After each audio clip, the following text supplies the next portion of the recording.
So, I had an interesting conversation today with a friend of mine about training sustainable.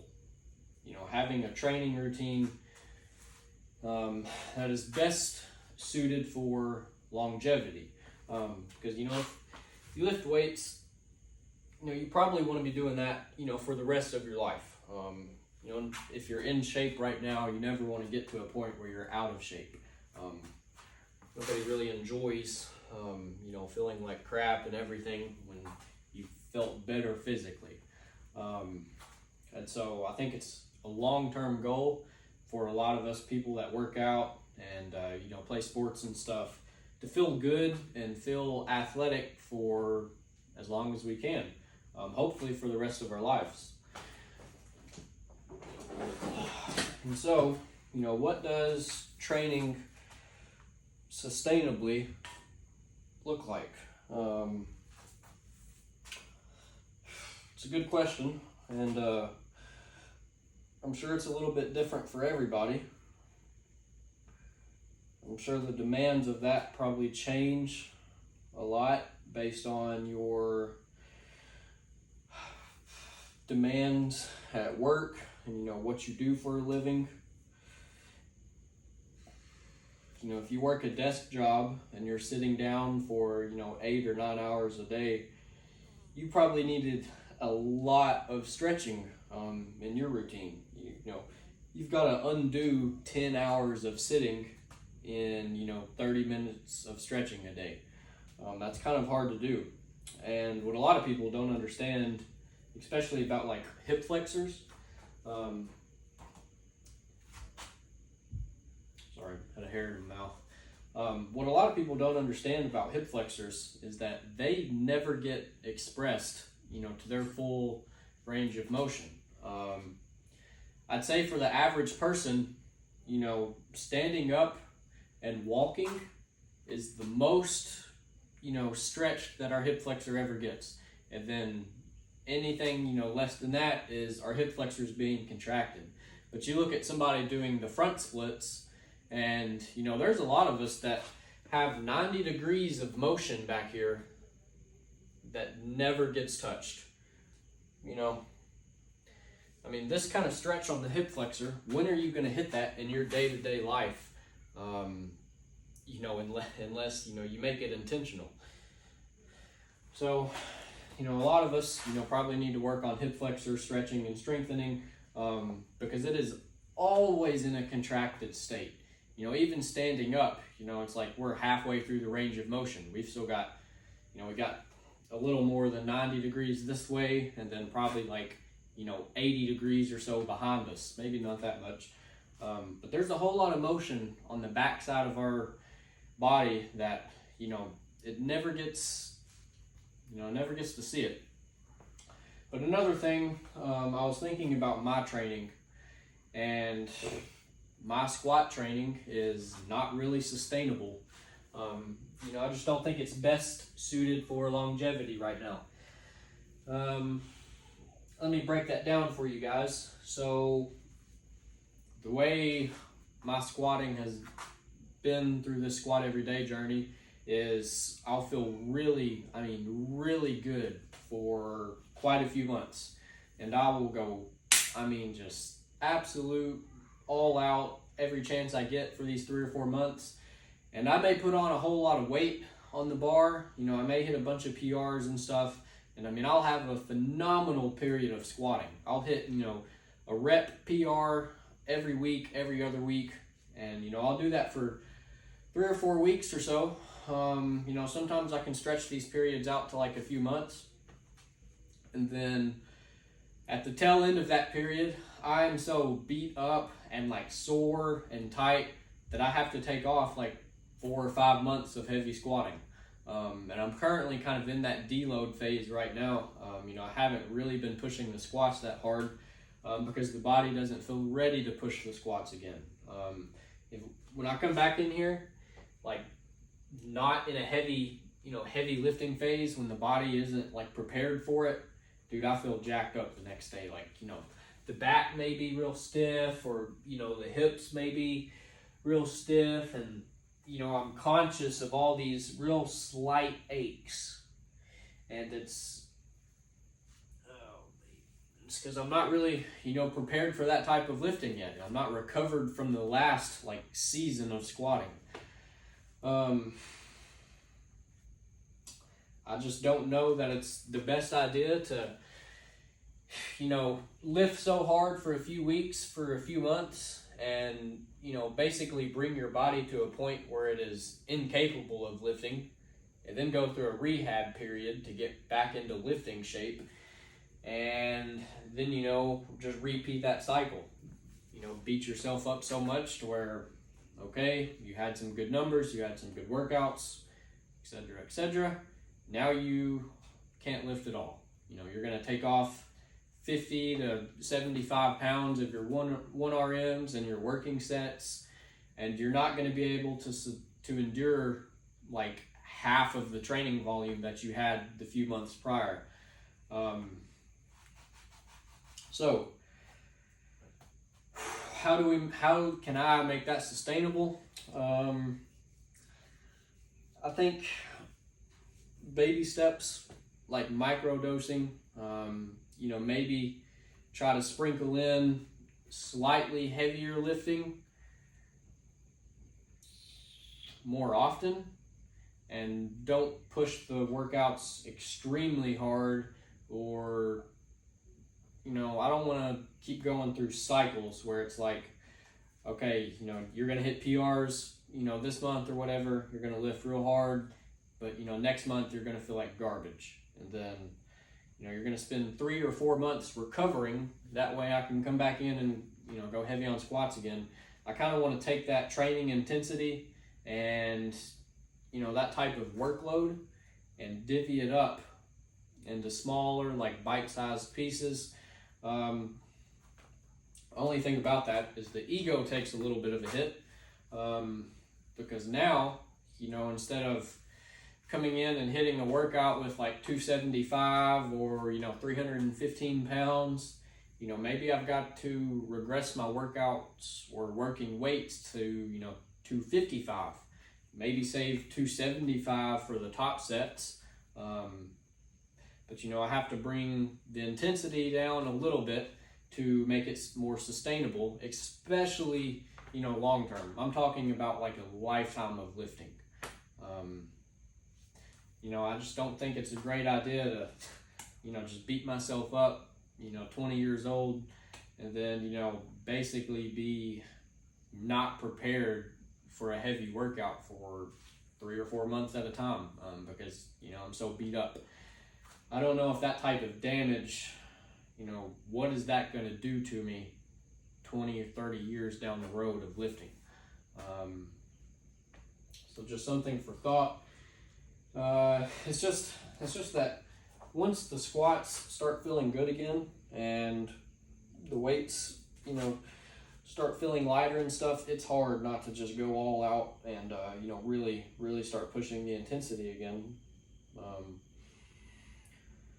So I got some things to think about with that stuff.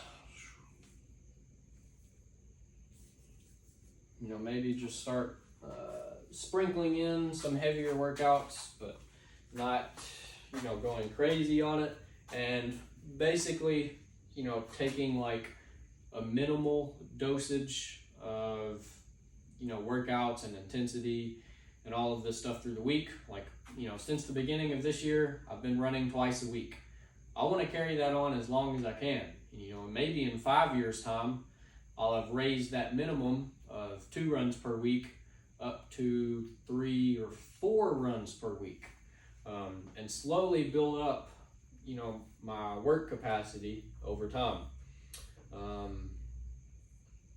and not just go through cycles where it's okay, I'm gonna hit some running PRs through the summer, but through the winter now I'm so sore and recovering from all the aches and stuff from running 30-40 miles a week, that now I can't hardly run 10, which by the way, never ran that much before.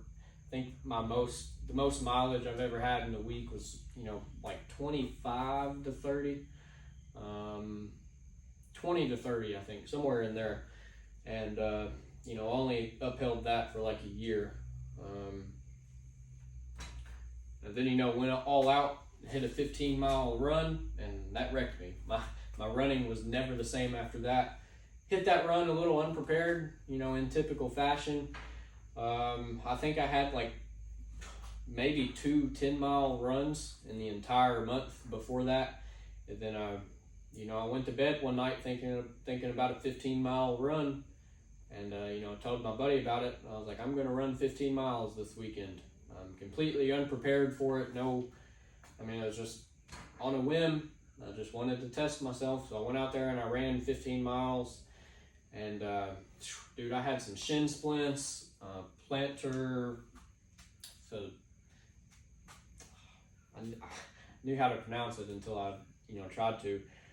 Plantar fasciitis, I think that's how you pronounce it. The arches and like the muscles of my feet were very, very sore. For several months, I couldn't break out into a sprint. Felt like the arch of my foot was just being ripped in half. Terrible, terrible pain. And my running has never been the same. And maybe in a few years I can get back up to that mileage. But I'm not going to get there by, pushing mileage for 3 or 4 months. And then, now I'm so beat up and broken that I've got to take half a year off of running to recover.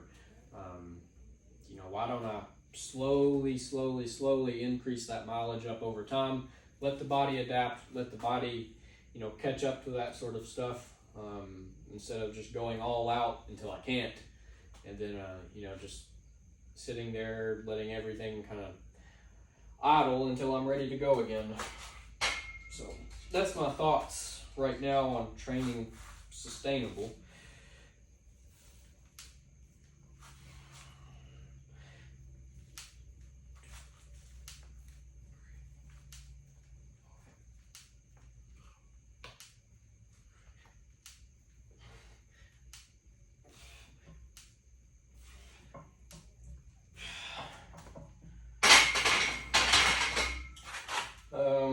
So let's see here. I've done a bunch of push-ups today. I did a set of 30 this morning. I was getting ready to get into a cold shower this morning, and the bathroom was feeling kind of cold. I was like, crap, this is gonna suck. And so I got down on the floor, did 30 push-ups to try to warm up a little bit. Because I've noticed the water feels a whole lot colder when you wake up with kind of a chill because the air's been running all night. It's one thing to come in from outside when it's like 85, 90 degrees and go get in a cold shower then, because that's refreshing. But when you wake up with kind of a chill, you walk in the bathroom and kind of chilly in the bathroom, getting into a cold shower then is much, much worse. But one thing about the cold showers, which I'm only on like day 5 of them right now, it gets worse, and it's a lot harder to follow through if you sit there and entertain the idea of the hot water. If you sit there beforehand and you're like, dude, I could take a hot shower today, and you think of all the times that you've had good hot showers, the more you entertain those kind of thoughts and those ideas, it is way, way harder to get into the cold shower. Last few days, I walk in there, I don't even think about it, just walk over, barely turn the faucet on, just barely get the water running, pull the plug, get that cold water going, and then just get in there. Don't try not to think about it any more than you have to. But took a cold shower today, gonna have to take another one tonight. I did some push-ups this afternoon as well, shot my bow for 30 minutes. I've done some stretching and a little bit of ab work tonight. So not much is going on for the squats. I wanted to go on a run today, but dude, it's been hot today, like 98. The real feel was like 98, 99 degrees. We had to set another power pole today. And so, we got to dig a 3-foot deep hole with a set of post hole diggers. We got to dig it out about 10 inches wide. And that dirt we were digging in today, it was just like dried clay. Very, very hard digging. My hands are all blistered up. And we were right in the sun too. It was hot digging that hole. And I kind of felt sick afterwards. And then, so I didn't get the run in today because I had to come home. And then I took Blue, my puppy, up to a store, bought some dog food and stuff, had to get her another collar. So I didn't want to fool with the running today, so I came home and did some push-ups, got some upper body work in, done some mobility work and stuff. So tomorrow, what's on the plate for tomorrow is a run and hopefully some deadlifts. And then maybe I'll push the squats Wednesday. I don't know, we'll have to see how everything plays out. I just know that I'm ready for deer season, and the more time I spend behind my bow, the better. Man, I just shot my bow today, and every day, guys, I think about just burying that pin on the deer. I'm so ready for deer season.